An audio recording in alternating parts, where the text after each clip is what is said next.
3 மீட்டர்லேருந்து 6 metre உயரத்துக்கு கடல் அலைகள் எழும்பலாம் அப்படின்னு சொல்லி சுனாமி எச்சரிக்கை காலையில் விடுக்கப்பட்டிருந்துச்சு. ஜப்பான் மற்றும் தைவான், இந்த ஜப்பான் தைவான் பகுதிகளில் சில பகுதிகளில் 7.4 ரிக்டர் அளவுகொள்ள நிலநடுக்கம் வந்ததா அறிவிப்புகள் வெளியாகின்றன. உடனடியாக எல்லாருக்குமே ரெட் அலர்ட் அப்படிங்கிறது கொடுக்கப்படுது. கொஞ்சம் நேரத்திலேயே சுனாமி அலர்ட் அப்படிங்கிறத கொடுக்குறாங்க. எல்லாரும் பயப்படுறாங்க. ஏன் உலக நாடுகளே கொஞ்சம் பதறினார்கள் அப்படின்னு சொல்லலாம். 1999, 2016 அப்படின்னு சொல்லி 2 முக்கியமான நிலநடுக்கத்தை பார்த்த நாடு தான் தைவான். தைவானை சுற்றி 1000 எதிரிகள், குறிப்பாக சீனாவினுடைய பல எதிரிகள் பல மாறுவேடங்களில் சுற்றி இருக்கும்போது இயற்கை பேரிடரும் தைவானுக்கு பெரிய எதிரியாக இருக்கும் அப்படிங்கிறது 1999லேயே தைவானுக்கு தெரியும். அதனாலேயோ என்னவோ 2 கோடி மனிதர்கள் வாழக்கூடிய தைவானில் இப்போ இறப்புகள் அப்படிங்கிறது 9ஆகவும், தேடப்படும் நபர்கள் ஒரு மைன் ஒர்க்கர்ஸ் அப்படிங்கிறவங்க 70 நபர்களையும், காணாமல் போன ஒரு 50 நபர்களையும் தேடிட்டு இருக்காங்க. மைன் ஒர்க்கர்ஸை சீக்கிரமாக நாங்கள் கண்டுபிடிச்சிடும் அப்படின்னு சொல்லியும் தைவான் அறிவித்திருக்கிறார்கள். இப்படி ப்ரிப்பேராக தைவான் இருப்பதற்கான காரணம் என்ன? ஜப்பானுக்கு எப்போதுமே நிலநடுக்கம் வரும். ஆனால் 1960களிலிருந்து 2024 வரை தைவானில் ஏற்பட்டிருக்கக்கூடிய நிலநடுக்கத்தினுடைய எண்ணிக்கை 2000, அதுவும் 4 ரிக்டர் அளவுகோலுக்கு மேலே. 5.4 ரிக்டர் அளவுகோலுக்கு மேலே ஒரு 200லேருந்து 300 நிலநடுக்கம் ஏற்பட்டிருக்கலாம் அப்படின்னு சொல்லப்படுது. இவ்வளவு நிலநடுக்கம் ஏற்படும் போது கூட தைவானில் இறப்பு எண்ணிக்கை 9, 10 சிங்கிள் டிஜிட் அப்படின்னு சொல்கிறது எப்படி சாத்தியமானது? அதுக்கெல்லாம் காரணம் தைவானுடைய அரசாங்கம். 1999 ஏற்பட்ட அந்த ஒரு நிலநடுக்கம், அது என்ன அப்படிங்கிறது தான் டீட்டெயிலாக இந்த ஒரு பதிவில் பார்க்க போகிறோம். நம்ம ஜென்ரேஷன் இதை பார்க்க வேண்டும். ஏன்னா ஒரு நாட்டை எப்படி வழி நடத்துறது, அந்த நாட்டில் ஏற்பட்ட ஒரு நிலநடுக்கம் காரணமாக அந்த நாட்டில் ஏற்பட்ட மாற்றங்கள் என்ன, ஒரு அரசாங்கத்தை எப்படி நல்லபடியாக வழி நடத்த வேண்டும் அப்படிங்கிறதுக்கெலாம் இது ஒரு சிறந்த உதாரணம் அப்படின்னு சொல்லலாம். அன்பு தமிழஞ்சங்களுக்கு தமிழ் பொக்கிஷத்தின் வணக்கங்கள்.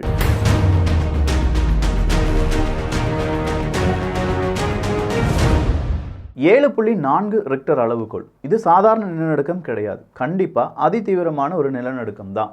ஸோ நம்ம ஊரெல்லாம் சின்னதாக ஒரு மழை பெய்தாலே வாய்க்கால் வெடிப்பு வந்துடுது, அந்த பக்கமாக ஏரி உடைப்பு வந்துடுது, இன்னொரு பக்கமாக டேம் உடஞ்சி வெளியில் வந்துடுது, இப்படின்னு சொல்கிற பல செய்திகளை பார்த்துருப்போம். ஆனால் 7.4 ரிக்டர் அளவுகோல் அப்படின்னு சொல்கிற இந்த நிலநடுக்கம் வந்தும் தைவானில் இறப்பு எண்ணிக்கையாக இருக்கட்டும், அடுத்த ஒரு சில மணி நேரங்களில் அவங்களுடைய இயல்பு வாழ்க்கை திரும்புவதாக இருக்கட்டும், ஈவன் அந்த டிஎம்எஸ்சி இருக்குது பார்த்தீங்களா, அந்த செமிகண்டக்டர்ஸ்னுடைய கம்பெனி, அவங்க சொல்கிறாங்க இன்னும் 2 தினங்களில் மறுபடியும் எங்களுடைய ப்ரொடக்ஷன் ஸ்டார்ட் ஆகும் அப்படின்னு சொல்லி. இது எப்படி சாத்தியம் அப்படிங்கிறது தான் என் மனசில் வந்த முதல் கேள்வி. 7.4 ரிக்டர் அளவுகோல் அப்படின்னு சொல்கிறது சாதாரண விஷயம் இல்லை அப்படின்னு நான் சொல்லிட்டேன். ஆனால் அதை கையாண்ட விதம் அப்படிங்கிறது தான் நாம் இங்கே பார்க்க வேண்டியது. தைவான் சீனாவுக்கு எதிராக இருக்கக்கூடிய ஒரு நாடு. சீனாவால் ஒரு போர் எப்போ வேண்டுமானாலும் வரலாம் அப்படின்னு சொல்லி ரொம்ப பெரிய அளவில் டிஃபென்ஸுக்காக அவங்களுடைய பட்ஜெட்டை செலவழிச்சிட்டு இருக்கக்கூடிய ஒரு நாடு தான் தைவான். எல்லா பக்கமுமே தைவானுக்கு இடியாப்ப சிக்கல் தான். ஒரு பக்கம் சீனா அப்படின்னா இன்னொரு பக்கம் அமெரிக்கா கூட அவங்களோட நட்புடன் இருக்க முடியலை. அமெரிக்கா தைவானை வாண்டடாக யூஸ் பண்ணிடுவாங்களோ அப்படிங்கிற ஒரு பயம் இருக்குது. இன்னொரு பக்கமாக சுற்றிலும் கடல் அப்படிங்கிற அடுத்த ஒரு பிரச்சனை இருக்குது. இது எல்லாத்தையும் தாண்டி அங்கே இருக்கக்கூடிய மக்களை காப்பாற்றியது 1999 ஏற்பட்ட சீச்சி பகுதியில் ஏற்பட்ட ஒரு நிலநடுக்கம் தான். ஸோ நாம் என்ன பாடம் கற்றுக்கொண்டோம், அந்த பாடத்திலேருந்து நம்முடைய அரசாங்கத்தை நம்ம எப்படி வழி நடத்துகிறோம், அதனால் என்னென்ன திட்டங்களை கொண்டு வருகிறோம் அப்படிங்கிறத மட்டும்தான் நாம் இங்கே லேர்ன் பண்ணணும். இப்போ அரசியல் நிறைய விஷயங்கள், நிறைய அரசியல்வாதிகள் இவங்கெல்லாம் பேசுகிறாங்க, பழகுறாங்க அப்படிங்கிறதுலாம் நமக்கு தெரியும். ஆனால் இதே மாதிரியான ஒரு அரசியல் நம்ம நாட்டுக்குள்ளும் வந்திருந்தது என்றால் இனி வரக்கூடிய இயற்கை பேரிடரிலிருந்து நம்ம நாட்டையும் பாதுகாக்க முடியும். சீச்சி அப்படிங்கிற ஒரு பகுதியில் ஏற்படக்கூடிய நிலநடுக்கம் 1999 நிறைய பேர் உயிரிழக்கிறாங்க. கிட்டத்தட்ட 2400க்கும் அதிகமான நபர்கள் உயிரிழக்கிறார்கள். அப்படி உயிரிழக்கும் போது தான் தெரியுது தைவான் அவங்களுடைய அரசாங்கம் ஏதோ ஒரு தப்பை செய்கிறாங்க. ஏன்னா நிலநடுக்கம் வரக்கூடிய பகுதியில் தான் தைவான் இருக்குது. நம்ம எல்லாருக்குமே தெரியும் பசிபிக் ரிங் ஆஃப் ஃபயர் அப்படிங்கிறத பற்றி நம்ம என்ன செஞ்சுருக்கோம், வீடியோ பதிவு பண்ணியிருக்கோம். டிபி ட்ரூப்ஸ் யாராவது பார்க்கல, தைவானில் ஜப்பான்லலாம் ஏன் அடிக்கடி நிலநடுக்கம் வருகிறது அப்படின்னா இந்த ரிங் ஆஃப் ஃபயர் அப்படிங்கிறத பற்றி தெரிந்து கொள்ள வேண்டும். அதுக்காகவே டெடிக்கேட்டடாக ஒரு காணொலி பதிவு பண்ணியிருக்கோம். ஸோ இந்த ரிங் ஆஃப் ஃபயர் ரீஜனில் இருக்கக்கூடிய தைவானுக்கு நல்லாவே தெரியும் நம்ம நாட்டில் எப்போ வேணுமானாலும் நிலநடுக்கம் வரலாம். ஆனால் இவங்களுடைய சட்டத்திட்டங்கள் எல்லாமே நிலநடுக்கத்தை மட்டும் பேஸ் பண்ணி இல்லாமல் நிறைய நேச்சுரல் டிசாஸ்டர் அப்படிங்கிறது இருக்குது பார்த்தீங்களா, அது எல்லாத்துக்கும் சேர்த்து ஒரே ஒரு சட்டமாக இயற்றி வைத்திருந்தார்கள். 1999 சீச்சி அப்படிங்கிற ஒரு பகுதியில் நிலநடுக்கம் வந்துருச்சு. 2400க்கும் அதிகமான நபர்கள் உயிரிழந்து விட்டார்கள் அப்படின்னு சொன்ன உடனே நிறைய கமிட்டியை ஃபார்ம் பண்ணுறாங்க தைவான். இதுக்கு மேலேயும் மனித உயிரிழப்புகள் அப்படிங்கிறது இருக்கக்கூடாது. அப்படி உயிரிழப்புகள் இருந்தது என்றால் அது ஒரு மனித தவறால் இருக்கணுமே தவிர இயற்கையால் இருக்கக்கூடாது. ஏன்னா இயற்கையில் இப்படி ஒரு சம்பவம் நடக்கும், நம்ம டெக்டானிக் பிளேட்ஸ் அப்படிங்கிறதுலாம் குலுங்கக்கூடிய ஏரியாவில் தான் நம்ம இருக்கோம் அப்படிங்கிறது நமக்கு தெரிஞ்சிருச்சு. நம்மை நாமே பாதுகாக்க வேண்டும் அப்படின்னு சொல்கிற ஒரு முடிவுக்கு வராங்க தைவான் அரசாங்கம். 1965களில் உருவாக்கப்பட்ட நேச்சுரல் டிசாஸ்டர் அசிஸ்டன்ஸ் SPNDA அப்படின்னு சொல்லுவாங்க. அதே மாதிரி நேஷனல் ஹசார்ட் மிட்டிகேஷன் ப்ரோக்ராம் அப்படின்னு சொல்லக்கூடிய NHMP இது 1994 உருவாக்கப்பட்டது அப்படின்னு சொல்லலாம். இதை இரண்டையுமே மிக்ஸ் பண்ணி அவங்க disaster prevention and protection act அப்படிங்கிறது உருவாக்கப்படுது 1999க்கு பிறகு. இந்த disaster prevention and protection act அடிப்படையில் national science and technology centre for disaster reduction அப்படிங்கிறது 2003 வருடம் எஸ்டாப்ளிஷ் செய்யப்படுகிறது. அப்போ 2003 தான் அவங்கள்ட்ட இருக்கக்கூடிய எக்ஸ்பீரியன்ஸ், அதனால் ஏற்பட்டக்கூடிய இழப்புகள், அது வரையிலும் தைவானில் இருந்த சட்டத்திட்டங்கள், இதை எல்லாத்தையுமே வேறொரு ஸ்டெப்புக்கு அவங்க கொண்டு போகிறாங்க. 2003 உருவாக்கப்பட்ட இந்த national science and technology centre for disaster reduction அப்படிங்கிறத வச்சு பல சட்டங்களை உருவாக்குறாங்க தைவான் அரசாங்கம். அந்த சட்டத்தில் முதன்மையான சட்டம் எது அப்படின்னு பார்த்தீங்கன்னா பில்டிங் கட்டுவது தான். இந்த பில்டிங் கட்டுவது சாதாரண விஷயம் கிடையாது. அதுவும் நிலநடுக்கம் இருக்கக்கூடிய ஏரியாவில் எப்படி பில்டிங் கட்ட வேண்டும் அப்படிங்கிறதுக்கான நிறைய வழிமுறைகளை கொடுக்கிறார்கள். இதையும் தாண்டி 2016 ஒரு நிலநடுக்கம் வருது டைனன் அப்படிங்கிற இடத்துல தான். இந்த டைனன் அப்படிங்கிற பகுதியில் ஏற்பட்ட நிலநடுக்கத்தில் எத்தனை நபர்கள் உயிரிழந்து விடுகிறார்கள் அப்படின்னு கேட்டிங்கன்னா 5 நபர்கள் முதன்மையாக இறந்துடுறாங்க. அப்போ அந்த நிலநடுக்கம் ஏற்பட்டதில் இறந்தவர்களுடைய எண்ணிக்கை அப்படிங்கிறது 5 நபர்கள் அப்படின்னு சொல்லும்போது, அதுவும் 17 மாடி 17 தளங்களை கொண்ட ஒரு கட்டிடத்தில் அன்னைக்கு 5 பேர் வேலை செஞ்சுருக்காங்க. அந்த கட்டிடம் பாதியாக வேலை முடிஞ்சிருக்கக்கூடிய கட்டிடம் திடீர்னு இந்த நிலநடுக்கத்தால் என்ன செஞ்சிருது, இடிஞ்சு விழுந்துருது. அதில் தான் இந்த 5 பேர் இறந்துடுறாங்க அப்படிங்கிற தகவல் வெளியாகுது. அதன் பிறகு காயங்கள் இறந்து போன நபர்கள்லாம் இருக்காங்க. பட் அந்த நேரம் நிலநடுக்கத்தால் இறந்தவர்களுடைய எண்ணிக்கை 5 தான் அப்படின்னு சொல்கிறாங்க. ஆனால் இந்த 5 நபர்கள் ஒரு கட்டிட விபத்தால் கட்டிடம் இடிஞ்சு விழுந்ததால் உயிரிழந்தார்கள் அப்படின்னு சொன்னால் கூட தைவான் அரசாங்கம் என்ன செய்கிறாங்கன்னா, இதுக்கு பின்னாடி நம்முடைய சட்டத்திட்டங்களை சரியாக அவங்க ஃபாலோ பண்ணியிருக்காங்களா அப்படிங்கிற விசாரணையை நடத்துகிறாங்க. நம்ம ஊரில் என்ன செஞ்சுருப்பாங்க, நிலநடுக்கம் வந்துருச்சு, பில்டிங் கீழே விழுந்துருச்சு, முடிஞ்சிருச்சு அப்படின்னு சொல்லிடுவாங்க. ஆனால் தைவான் அரசாங்கம் அத்தோடி முடியலை. இவங்க என்ன நினைக்கிறாங்க, அந்த 17 மாடி இருக்கக்கூடிய கட்டிடம் ஏன் விழுந்தது அப்படிங்கிறது அவங்களுடைய கேள்வியாக மாறுது. அந்த கேள்வியில் அவங்க விசாரணை நடத்தும் போது தான் தெரியுது, இவங்களுடைய சட்டத்திட்டத்தை மதித்து அந்த பில்டிங் அப்படிங்கிறது கட்டப்படவில்லை. உடனே இந்த பில்டிங் யாரெல்லாம் அதுக்கு கன்ஸ்ட்ரக்ஷன்ஸ்க்கு அனுமதி கொடுத்தது யார், இவங்க எல்லாத்தையும் அரெஸ்ட் பண்ணுறாங்க தைவான் அரசாங்கம். இது ஒரு சின்ன எக்ஸாம்பிள் தான். இந்த எக்ஸாம்பிள் நான் ஏன் உங்கள்கிட்ட சொல்கிறேன்னா, அந்த அளவுக்கு அவங்க நேச்சுரல் டிசாஸ்டர், குறிப்பாக இந்த எர்த்குவேக் வழியாக மனித உயிரிழப்புகள் இருக்கக்கூடாது அப்படின்னு சொல்லி விரும்பக்கூடிய நாடு தான் தைவான். ஸோ இந்த தைவானில் டிசாஸ்டர் அப்படிங்கிறது நம்ம ஊர்லலாம் இயற்கை பேரிடர் அப்படிங்கிறது 2 விதத்தில் வரலாம். ஒன்று சூறாவளி புயல் அப்படிங்கிறதும், இன்னொன்று மழை அப்படிங்கிறதும் தான். ஆனால் தைவான் ஒரு பெரிய தீவு. அந்த தீவில் எப்போ வேணாலும் நேச்சுரல் டிசாஸ்டர் அப்படிங்கிறது வரலாம். என்னென்ன நேச்சுரல் டிசாஸ்டருக்காக தைவான் ரெடியாக இருக்காங்க அப்படிங்கிறத நான் ஒரு லிஸ்ட் வாசிக்கிறேன். ஒன்று விண்ட்ஸ்ட்ராம் அப்படிங்கிற புயல், அது கூடவே எர்த்குவேக் அப்படிங்கிறது தான். அது மட்டும் இல்லாமல் ஃபயராக இருக்கட்டும், பெரிய ஒரு வெடி விபத்தாக இருக்கட்டும், வால்கானிக் டிசாஸ்டராக இருக்கட்டும், இது எல்லாத்துக்குமே இவங்கக்கிட்ட ஒரு ரெடினஸ் அப்படிங்கிறது, ஒரு ப்ரிப்பேர்ட்னஸ் அப்படிங்கிறது இருக்குது. அடுத்ததாக ஃப்ளட் அப்படிங்கிறதும், மைனிங் டிசாஸ்டர், அவங்க ஊரில் மைனிங் அப்படிங்கிறது ரொம்ப கூடுதலாக இருக்குது. அப்போ மைனிங் டிசாஸ்டர் அப்படிங்கிறதும், இண்டஸ்ட்ரியல் பைப்லைன் டிசாஸ்டர் அப்படின்னு ஒன்று இருக்குது. ஸோ பைப்லைன் பூமிக்கு அடியில் நிறைய பைப்லைன் அப்படிங்கிறது அவங்க தோண்டி புதைச்சி வச்சுருக்காங்க. கடலுக்கு அடியிலையும் பைப்லைன் அப்படிங்கிறத போட்டிருக்காங்க. இதனால் ஏற்படக்கூடிய டிசாஸ்டர் அப்படிங்கிறதையும், public gas fuel pipeline and power transmission line failure அப்படிங்கிறது. அப்போ இதை யார்கிட்ட கொண்டு போயிடுறாங்க அப்படின்னு பார்த்தீங்கன்னா, மினிஸ்ட்ரி ஆஃப் எக்கனாமிக் அஃபேர்ஸுக்குள்ளே கொண்டு போயிடுறாங்க. அப்போ முதல்ல நம்ம பார்த்த விண்ட்ஸ்டார்ம் அண்ட் எர்த்குவேக் அப்படிங்கிறது மினிஸ்ட்ரி ஆஃப் இன்டீரியரும், இந்த ஃப்ளட்டிங், ட்ரோட்டு, மைனிங் அப்படிங்கிறது எல்லாமே மினிஸ்ட்ரி ஆஃப் எக்கனாமிக் அஃபேர்ஸ்குள்ளேயும் கொண்டு வந்துடுறாங்க. அடுத்ததாக ஃப்ரோஸ்டாக இருக்கட்டும், டெப்ரிஸ் ஃப்ளோவாக இருக்கட்டும், ஃபாரஸ்ட் ஃபயராக இருக்கட்டும், அனிமல் அண்ட் பிளான்ட் டிசீஸாக இருக்கட்டும், இதை council of agriculture executive Yuan அப்படிங்கிற அந்த ஒரு டிபார்ட்மெண்ட்டுக்குள்ளே கொண்டு போயிடுறாங்க. அடுத்ததாக இருக்கக்கூடியதான் நம்ம எல்லாருமே நினைக்கக்கூடிய விமானத்துக்கு ஏதாவது பிரச்சனை வந்தது என்றால் ஏர் கிராஷ், ஷிப் ரெக்காக இருக்கட்டும், லேண்ட் டிராஃபிக் ஆக்சிடென்ட்ஸாக இருக்கட்டும், மினிஸ்ட்ரி ஆஃப் டிரான்ஸ்போர்ட்டேஷன் அண்ட் கம்யூனிகேஷனுக்குள்ளே கொண்டு வந்துடுறாங்க.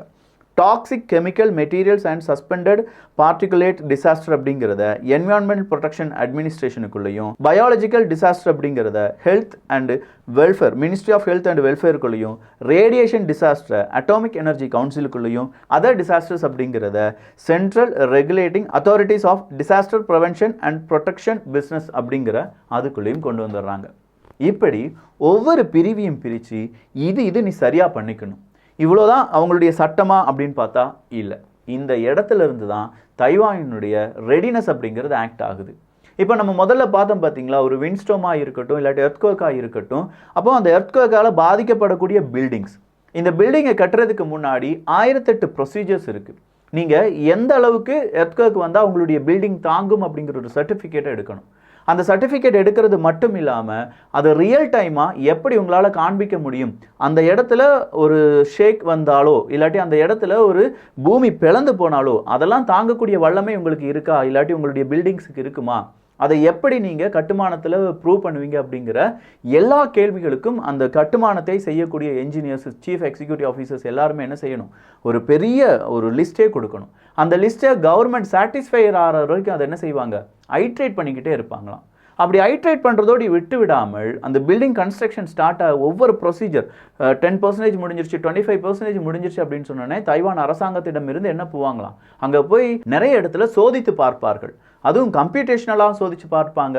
அவங்களுடைய சிமெண்ட், அவங்களுடைய ஒட்டுமொத்தமான பில்லர்ஸ், அந்த பில்லர்ஸில் போடப்பட்டு இருக்கக்கூடிய தரம், அந்த தரத்தால் ஏற்படக்கூடிய விளைவுகள், அந்த பூமியினுடைய மண், அந்த மண்ணுக்கு கீழே இருக்கக்கூடிய பாறைகள் அப்படின்னு சொல்கிறது எந்த அளவுக்கு தாங்கும், அதில் ஏதாவது பிரச்சனைகள் இருக்கா இப்படின்னு சொல்கிறது எல்லாத்தையுமே இவங்க என்ன செய்வாங்க, பெரிய அளவில் ஸ்டடி பண்ணுவாங்க.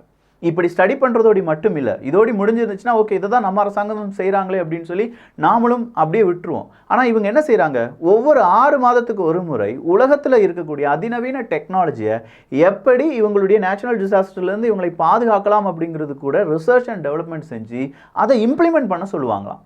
ஸோ கன்ஸ்ட்ரக்ஷன் நடைபெற போகுது, 6 மாதத்துக்கு ஒரு தடவை ரூல்ஸ் அண்ட் ரெகுலேஷன்ஸ் மாறிட்டு இருக்கும். எப்படி இந்த மாதிரி நேச்சுரல் டிசாஸ்டர் வந்தால் நீங்கள் சரிப்படுத்துவீங்க, எப்படி நீங்கள் அங்கேருந்து தப்பிப்பீங்க, உங்களுடைய பில்டிங்ஸ் எப்படி தப்பிக்கும், அந்த பில்டிங்ஸில் இருக்கக்கூடிய மக்களுக்கு எந்த அளவுக்கு நீங்கள் சேஃப்டியை கொடுக்குறீங்க அப்படிங்கிறதெல்லாம் இவங்க சொல்லிகிட்டே இருக்கணும். இவ்வளோதானா அப்படின்னு பார்த்தா இல்லை. ஒரு வருடத்தில் கண்டிப்பாக 2 முறையாவது ஒவ்வொரு நிறுவனமும் மாக் ட்ரில் அப்படிங்கிறத செஞ்சுருக்கணும். ஃபயராக இருக்கட்டும், விண்ட்ஸ்டோமாக இருக்கட்டும், எர்த்குவேக்காக இருக்கட்டும், உங்களுக்கு ஃபயர் அலாம் இல்லாட்டி எர்த்குவேக் வந்துருச்சு அப்படிங்கிற ஒரு அலர்ட் அப்படிங்கிறத கொடுத்து மாக் ட்ரில் நடத்தி மக்கள் சேஃப்டியாக எந்த இடத்துக்கு போகணும் அப்படிங்கிறத சொல்லி கொடுத்துருக்கணும். இது அவங்க ஒரு பாடத்திட்டமாகவே வச்சுருக்காங்க. மாக் ட்ரில்லோடி முடிச்சுக்கிட்டாங்களா அப்படின்னு பார்த்தா அதுவும் கிடையாது. அவங்களுடைய பாடத்திட்டத்துக்குள்ளே வந்துருச்சுன்னு சொன்னோமா, இந்த பாடத்திட்டம் இல்லாமல் எல்லா கார்ப்பரேட் ஆஃபீஸ்களும், அங்கே இருக்கக்கூடிய பல நிறுவனங்கள் இருப்பாங்கள்ல, அந்த நிறுவனங்கள் கண்டிப்பாக அவங்களுடைய எம்ப்ளாயீஸுக்கு இந்த மாதிரியான டிசாஸ்டரில் உயிர் பிரிந்தது என்றால் அதற்கான எல்லா விதமான இழப்புகளையும் அந்த நிறுவனம் தான் கொடுக்க வேண்டும் அப்படிங்கிற சட்டத்தையும் இயற்றியிருக்கிறார்களாம். இது எல்லாத்தையுமே பார்க்கும்போது பரவாயில்லையே, இவ்வளோ விஷயங்கள் நடந்தால் தானே மக்களுடைய உயிரை உயிராக பாதுகாக்க வேண்டிய ஒரு அரசாங்கம் நடக்கும், அந்த அரசாங்கத்தை நம்பி மக்கள் வாழ்வார்கள். இன்றைக்கி 7.4 ரிக்டர் அளவுக்குள்ள எர்த்குவேக் வந்துருச்சு அப்படின்னு சொல்கிற செய்தி கொஞ்சம் நேரத்திலேயே இல்லை அது 7.2 அப்படின்னு சொல்கிறாங்க. ஆனால் இந்த அறிவிப்பு 7.2 அப்படிங்கிற அறிவிப்பு வர்றதுக்கு முன்னாடி வித்தின் 10 to 20 மினிட்ஸ், ஏன்னா மார்னிங் 8 AM காலையில் ஒரு 8 மணிக்கு இந்த எர்த்குவேக் அப்படிங்கிறது ஸ்டார்ட் ஆகுது. அப்படி ஸ்டார்ட் ஆன கொஞ்சம் நேரத்திலேயே அங்கே இருக்கக்கூடிய பெற்றோர்கள் அவங்களுடைய குழந்தைகளை ரோட்டில் நடந்து கூப்பிட்டுட்டு போய் ஸ்கூலுக்கு கூப்பிட்டு வர போகிறாங்க. அந்த நம்பிக்கை, ஓகே இதுக்கு மேலே வந்தாலும் பார்த்துக்கலாம், இல்லாட்டி இதுக்கு மேலே வராது, இல்லை நம்ம கவர்மெண்ட் சரியாக வேலை செஞ்சுருக்கு, இந்த பில்டிங் விழாது, சாய வேணா செய்யும். இன்றைக்கி நீங்கள் 7.4 ரிக்டர் அளவுக்குள்ள ஒரு நிலநடுக்கம் வந்தது அப்படின்னு சொல்கிற 2-3 பில்டிங் சாஞ்ச நிலைமையில் நிற்பதை மட்டும்தான் பார்க்க முடியும். இடைந்து விழுந்தது அப்படிங்கிறது கிடையாது. ஒரு பில்டிங்கை எழுப்புறதுக்கு முன்னாடி அந்த பில்டிங் எவ்வளோ வெயிட்டாக இருக்கும், ஒரு ரூம், ஒரு ஒரு ஒரு ஒரு வீடு, ஒரு ஃப்ளாட்டில் ஒரு வீடு அப்படின்னா அந்த வீட்டுக்குள்ளே இருக்கக்கூடிய மனிதர்களை பாதுகாப்பதற்கு என்னென்ன எக்யூப்மெண்ட்ஸ் இருக்குது அப்படிங்கிறது எல்லாத்தையுமே இந்த அரசாங்கம் சரியாக செய்து பார்க்கிறது, இல்லாட்டி அவங்களை சோதனைக்கு உட்படுத்துகிறார்கள் என்பது தான் இங்கே கூடுதலான சிறப்பு. டிஎஸ்எம்சி என்ன தெரியுமா சொல்லியிருக்காங்க, டிஎஸ்எம்சியை பொறுத்த வரைக்கும் அதாங்க தைவான் செமிகண்டக்டர் கம்பெனி, அந்த நிறுவனம் என்ன சொல்லியிருக்காங்கன்னா, இல்லை எங்களுடைய ப்ரொடக்ஷன் அப்படிங்கிறதுல சின்ன சின்ன பிரச்சனைகள் இருக்க வாய்ப்புகள் இருக்குது. ஏன்னா ஒரு எர்த்குவேக் நடந்திருக்கு, அங்கே இருக்கக்கூடிய மெஷினரிஸ்லாம் கொஞ்சம் ஷேக் ஆகிருக்கும், அதுவும் சிப்செட்டை உருவாக்கக்கூடிய மெஷினரிஸ் எல்லாமே பக்காவாக கேலிப்ரேட் பண்ணியிருக்கணும் அப்படிங்கிறதுனால அதை சோதித்து பார்ப்பதற்கு எங்களுக்கு 2-3 தினங்கள் தேவைப்படும். அந்த 2-3 தினங்களுக்கு பிறகு எங்களுடைய நிறுவனம் சரியாக வேலை செய்யும் அப்படின்னு சொல்கிற ஒரு அறிவிப்பை இந்த டிஎஸ்எம்சி அப்படிங்கிற நிறுவனம் கொடுத்திருக்கிறது. Mind blowing. மைண்ட் ப்ளோயிங்னா இப்படி ஒரு ஸ்டேட்மெண்ட்டை யாராலையும் கொடுக்க முடியாதுங்கிறாங்க. ஆனால் தைவானால் கொடுக்க முடிந்தது என்பது தான் தைவானுடைய சக்ஸஸ். அப்படின்னா ஒரு 9 நபர்கள் இறந்து போனாங்களே விக்கி அப்படின்னு கேட்டால், அவங்க எல்லாருமே மலை ஏறக்கூடிய வீரர்கள். மலை ஏறிட்டு இருக்கும்போது எர்த்குவேக் வருது, அங்கே இருக்கக்கூடிய பாறைகள் உருண்டு விழுந்ததுனால தான் அந்த 9 நபர்கள் இறந்து போனாங்க அப்படிங்கிறது தான் கடைசியாக நமக்கு கிடைச்சிருக்கக்கூடிய தகவல். மீதம் இருக்கும் 70 பேர் அப்படிங்கிறவங்க சுரங்கத்தில் வேலை செய்யக்கூடிய நபர்கள். யாருக்குமே தெரியாது சுரங்கம் அப்படிங்கிறது இந்த அளவுக்கு பாதுகாக்க முடியுமா அப்படிங்கிறதும் ஒரு பெரும் கேள்விதான். இதெல்லாம் தாண்டி உயிரிழப்புகளை இன்னும் எங்களால் கம்மி பண்ண முடியும், இன்னும் நாங்கள் முக்கியமான முடிவுகளை எடுக்க போகிறோம் அப்படின்னு சொல்லி தைவான் அரசாங்கம் கூறியிருக்கிறார்கள். இது சும்மா சாதாரண மேட்டர் தான். ஒரு ஃப்ளட்டு வந்தாலோ இல்லை கண்டிப்பாக ஒரு யுத்தம் வந்தாலோ மக்களை எப்படி பாதுகாப்பது அப்படிங்கிறதையும் இவங்க மோக் ட்ரில் செஞ்சு பார்த்துட்டு இருக்காங்களாம். எவ்வளவு விழிப்புணர்வு நிறைஞ்ச ஒரு பதிவு தெரியுமா இது? நம்ம அரசாங்கத்தில் வேலை செய்யக்கூடிய ஏதோ ஒரு அரசு அதிகாரி இதை பார்த்தாங்கன்னா, நம்ம கிராமத்தில் ஃப்ளட்டு வந்துருச்சுன்னா, நம்ம கிராமத்தில் பெரிய அளவில் வறட்சி வந்துருச்சுன்னா என்ன செய்ய வேண்டும் அப்படிங்கிறத ஒரு விஷனா, ஒரு தொலைநோக்கு பார்வையுடன் நம்ம பார்த்துருக்கோமா அப்படிங்கிற கேள்வியை விதைக்கக்கூடிய ஒரு பதிவு. 4 பேருக்கு ஷேர் பண்ணி பாருங்களேன், இதனுடைய இம்பாக்ட் என்ன அப்படிங்கிறது உங்களுக்கு தெரியும். ஸோ இந்த ஒரு பதிவு எப்படி இருந்துச்சு அப்படிங்கிற உங்களுடைய கருத்துக்கள் இங்கே வரவேற்கப்படுகின்றன. எல்லோரும் தமிழ் பொக்கிஷத்தில் இணைந்திருங்கள். சப்ஸ்கிரைப் பண்ணிட்டு பாருங்கள். நல்லதை பகிர்ந்து ஷேர் பண்ணி நல்ல சமுதாயத்தை உருவாக்குவோம். நன்றி, வணக்கம்.